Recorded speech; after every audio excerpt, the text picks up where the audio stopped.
उत्ते हमला करन जा रही है भगवंत मान ते केजरीवाल दी पार्टी, ਉਹਦੇ ਬਾਰੇ ਤੁਹਾਡੇ ਨਾਲ चर्चा करना चाहना। मेरे तो पहला चंद 2-3 दिन पहला फुलका साहब ने बहुत अच्छे तरीके नाल दलील दे के सारे सिख जगत नूं तत्थां दे आधार दे उत्ते समझाउण दी कोशिश कीती सी कि इन्हां दे मनसूबे की ने।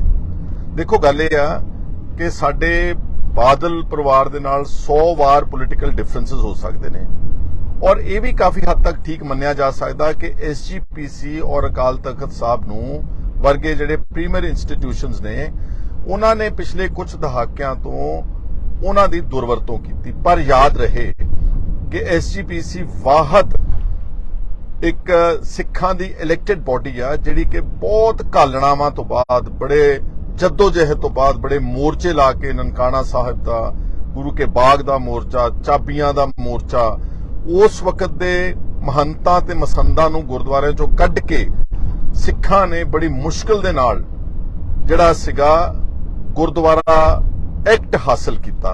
सिख गुरुद्वारा एक्ट 1925 लगभग 100 साल पुरानी साडी यह संस्था है और चुनी हुई संस्था वा। ठीक है, अज उन्हां दे अधीन चल रही है। कल नूं ये संस्था बिल्कुल काबिल पढ़े लिखे इंटैलेक्चुअल और आजाद सिखां दे हत्थ विच भी आ सकती है और इहदा जिहड़ा है बहुत वड्डा मनुखता दी सेवा दा कारण हैगा वा। और जिहड़ा भगवंत मान ने अपनी ब्रूट मेजोरिटी 92 बंदियां दी जिहड़ी बंधुआ मजदूरां दी फौज आ ਉਹਦਾ दुरुपयोग करके पंजाब दी विधान सभा विच इहदे च अमेंडमेंट्स कीतियां ने। बहाना बनाया वा गुरबाणी दा कि आखिर सारिਆਂ तक नहीं पहुंच रही और गुरबाणी दी आड़ विच ਉਹ इस संस्था ते साडी सिरमौर श्रोमणी गुरुद्वारा प्रबंधक कमेटी ते सही मायनिਆਂ विच काबज होना चाहुंदे ने चोर दरवाजे राहीं।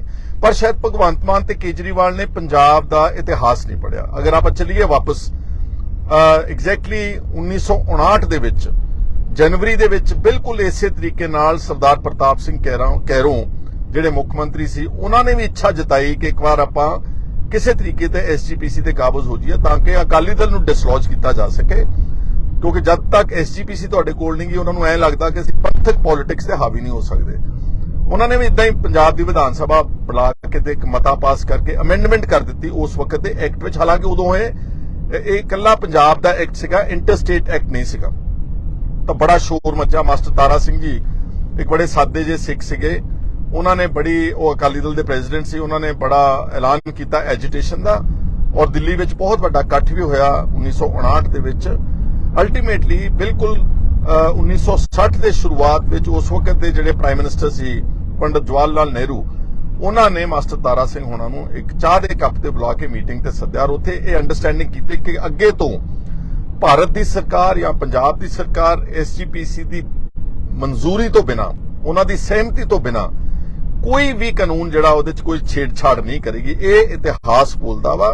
और सरदार प्रताप सिंह कैरों ने ईवन 1960 तो बाद इस पैक्ट तो बाद चोण भी लड़ी, एक साध संगत बोर्ड बनाता उस वक्त की कांग्रेस पार्टी ने ते उन्होंने मास्टर तारा सिंह तो SGPC खोण की कोशिश की, लेकिन सिर्फ 4 मैंबर उन्होंने जिते साध संगत बोर्ड दे, एक कॉम्यूनिस्ट मैंबर जितया ते शायद 134 मैंबर्स जिहड़े सी उस वक्त मास्टर तारा सिंह ते श्रोमणी अकाली दल दे जिते।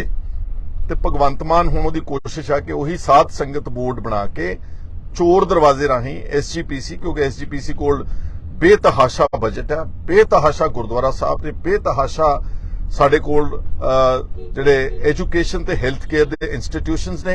इन्हां नूं किसी ने कहता कि हुण सारी पेड़ खाली आ क्योंकि बादल परिवार जिहड़ा बदनाम हो चुका वा ते आओ आपां पंथक पॉलिटिक्स ते भी काबज हो सकते। पर याद रहे कि भगवंत मान एक चलो पतित सिख तां है ही है, इहदे सिर ते भी केस नहीं गे पग दस्तार दे थल्ले, ये अपने नाम दे नाल सिंह भी नहीं लिखता। अज तक इन्हें पंजाब के राजनीतिक माहौल में असीं सब की इज्जत करते बाबा साहब अंबेडकर, हालांकि उहदे कानून नूं भी चिक्के ते टंगिया, शहीद भगत सिंह उन्हां दी फोटोआं लगियां ने सारे पंजाब दे उत्ते, लेकिन की कहंदे हुंदे आ पंजाब वसदा गुरां दे नाम ते। उहदी अज तक कदी इन्हें जिहड़ा गुरु नानक साहब का फलसफा है जिन्हें पंजाब नूं स्थापित किया, गुरु गोबिंद सिंह जी महाराज दियां वडमुल्लियां सरबंसदानी कुर्बानियां, छोटे छोटे साहिबजादे दियां, 9वें पातशाह दियां, बाबा बंदा सिंह बहादुर दा अते अनेकां इस तरह का इतिहास साडे सारे ਫਕੀਰਾਂ ਦੀ ਸਭ ਦੀ ਬਾਣੀ ਦਰਜ ਹੈ ਗੁਰੂ ਗ੍ਰੰਥ ਸਾਹਿਬ ਜੀ, ਜਿਸ ਫਲਸਫੇ ਦੇ ਕਰਕੇ ਅੱਜ ਪੰਜਾਬ ਇਸ ਸ਼ਕਲ 'ਚ ਹੈ। ਵੈਸੇ ਤਾਂ ਪੁਰਾਣਾ ਮਹਾਰਾਜਾ ਰਣਜੀਤ ਸਿੰਘ ਜੀ ਦਾ ਰਾਜ, ਜੇ ਆਪਾਂ ਉਸ ਨੂੰ ਦੇਖੀਏ, ਉਸ ਵਕਤ ਦਾ ਨਕਸ਼ਾ ਕੱਢ ਕੇ ਦੇਖੋ ਤੁਸੀਂ, ਜੋ ਪਾਕਿਸਤਾਨ ਜੁਆਇੰਟ ਔਰ ਅੱਜ ਦਾ ਪੰਜਾਬ ਔਰ ਅਫਗਾਨਿਸਤਾਨ ਤੱਕ ਸਾਡੇ ਜਿਹੜੇ ਬਹਾਦਰ ਜਰਨੈਲ ਪਹੁੰਚੇ, ਔਰ ਬਹੁਤ ਵੱਡਾ ਹਿੱਸਾ ਸਾਰਾ ਜੰਮੂ ਕਸ਼ਮੀਰ, ਕਾਂਗੜਾ ਵਗੈਰਾ ਸਾਰਾ ਜਿਹੜਾ ਉਹਦੇ ਰਾਜ ਦਾ ਹਿੱਸਾ ਸੀਗਾ, ਉਹ ਅੱਧਾ ਭਾਰਤ ਸੀਗਾ। ਇਹ ਕਿੱਦਾਂ ਕਾਇਮ ਹੋ ਗਿਆ ਉਦੋਂ? ਇਹ ਗੁਰੂ ਨਾਨਕ ਸਾਹਿਬ ਦੇ ਤੇ ਉਹਨਾਂ ਦੇ ਫਲਸਫੇ ਦਾ। ਤੁਸੀਂ ਉਹਨਾਂ ਦਾ ਜ਼ਿਕਰ ਤਾਂ ਕਦੀ ਕੀਤਾ ਨਹੀਂਗਾ। ਤੁਸੀਂ ਤਾਂ ਇਨਕਲਾਬ ਦੇ ਨਾਅਰੇ ਲਾਉਂਦੇ ਹੋ ਔਰ ਇੱਕ ਕਿਸਮ ਦੀ ਕਾਮਰੇਡੀ ਸੋਚ ਰੱਖਦੇ ਹੋ। ਘੱਟੋ ਘੱਟ ਸਾਡੇ ਜਿਹੜੇ ਧਾਰਮਿਕ ਸਥਾਨ ਨੇ ਐਸਜੀਪੀਸੀ, ਉਹਨੂੰ ਤਾਂ ਬਖਸ਼ ਦਿਓ, ਉੱਥੇ ਤੱਕ ਤਾਂ ਪਹੁੰਚਣ ਦੀ ਕੋਸ਼ਿਸ਼ ਨਾ ਕਰੋ। ਮੈਂ ਫਿਰ ਕਹਿਣਾ ਚਾਹੁੰਦਾ ਵਾਂ ਕਿ ਸਾਡਾ ਕੋਈ ਇੰਟਰਸਟ ਨਹੀਂਗਾ, ਪਰ ਇੱਕ ਸਧਾਰਨ ਸਿੱਖ ਵਜੋਂ, ਇੱਕ ਮਾੜੇ ਕਮਜ਼ੋਰ ਸਿੱਖ ਵਜੋਂ ਮੈਂ ਸਾਰੇ ਵਿਸ਼ਵ 'ਚ ਬੈਠੇ ਸਿੱਖਾਂ ਨੂੰ ਕਹਿਣਾ ਚਾਹੁੰਦਾ, ਇਹ ਗੱਲ ਗੁਰਬਾਣੀ ਦੀ ਨਹੀਂਗੀ, ਇਹ ਗੱਲ ਹੈ ਐਸਜੀਪੀਸੀ ਦੇ ਉੱਤੇ ਕਾਬਜ਼ ਹੋਣ ਦੀ ਔਰ ਪੰਥਕ ਪੋਲਿਟਿਕਸ ਦੇ ਉੱਤੇ ਕਾਬਜ਼ ਹੋਣ ਦੀ। ਕਿਉਂਕਿ ਜਿਹੜਾ ਐਲਾਨ ਕਰ ਰਿਹਾ ਸੀ 20 ਸਾਲ, ਪਤਾ ਨਹੀਂ 50 ਸਾਲ ਰਾਜ ਕਰਨਾ, ਇਦਾਂ ਦੇ ਕਈ ਐਲਾਨ ਪਹਿਲਾਂ ਹੋਏ ਫਰਜ਼ੀ, ਤੇ ਕਈ ਐਲਾਨ ਅੱਜ ਉਹ ਜਿਹੜੇ ਐਲਾਨ ਕਰਨ ਵਾਲੇ ਸੀਗੇ ਉਹ 2-2 3-3 ਸੀਟਾਂ ਤੇ ਨੇ। ਇਹਨਾਂ ਦਾ ਹਸ਼ਰ ਵੀ ਉਹੀ ਹੋਣਾ ਵਾ। ਪਰ ਮੈਂ ਸਿੱਖਾਂ ਨੂੰ ਅਪੀਲ ਕਰਨਾ ਚਾਹੁੰਦਾ ਕਿ ਬਾਕੀ ਸਭ ਕੁਝ ਅਸੀਂ ਟੋਲਰੇਟ ਕਰ ਸਕਦੇ ਹਾਂ, ਪਰੰਤੂ ਇਦਾਂ ਦੇ ਫਰਜ਼ੀ ਇਨਕਲਾਬੀਆਂ ਦੀ ਮੁਦਾਖਲਤ ਸਾਡੇ ਧਰਮ ਦੇ ਵਿੱਚ ਹੋਵੇ, ਕੱਲ ਨੂੰ ਇਹ ਐਸਜੀਪੀਸੀ ਚਲਾਉਣ, ਕੱਲ ਨੂੰ ਅਰਵਿੰਦ ਕੇਜਰੀਵਾਲ ਫੈਸਲਾ ਕਰੇ, ਉਹਦੇ ਲਿਫਾਫੇ ਵਿੱਚੋਂ ਐਸਜੀਪੀਸੀ ਦਾ ਪ੍ਰੈਜ਼ੀਡੈਂਟ ਨਿਕਲੇ, ਦਿਸ ਇਜ਼ ਐਬਸੋਲੂਟਲੀ ਅਨਐਕਸੈਪਟੇਬਲ। ਮੈਂ ਉਮੀਦ ਕਰਦਾ ਕਿ ਦੁਨੀਆ ਭਰ 'ਚ ਬੈਠੇ ਸਿੱਖ ਜਿਹੜੇ ਨੇ, ਚਾਹੇ ਉਹ ਕਿਸੇ ਪਾਰਟੀ ਨਾਲ ਕਨੈਕਟਡ ਨੇ, ਕਿਸੇ ਧਿਰ ਨਾਲ ਕਨੈਕਟਡ ਨੇ, please rise above your partisan politics and oppose this move tooth and nail. ਇਹਦਾ ਜਿੰਨਾ ਕਰੜਾ ਵਿਰੋਧ ਹੋ ਸਕਦਾ ਹੈ। ਅਗਰ ਐਸਜੀਪੀਸੀ ਅੱਜ ਸਾਡੀ ਕੋਈ, ਉਹਨਾਂ ਨੇ ਕੱਲ ਜਨਰਲ ਹਾਊਸ ਦਾ ਇਜਲਾਸ ਸੱਦਿਆ, ਉਹਨਾਂ ਨੇ ਇਸ ਅਮੈਂਡਮੈਂਟ ਨੂੰ ਰਿਜੈਕਟ ਕਰ ਦਿੱਤਾ ਹੈ।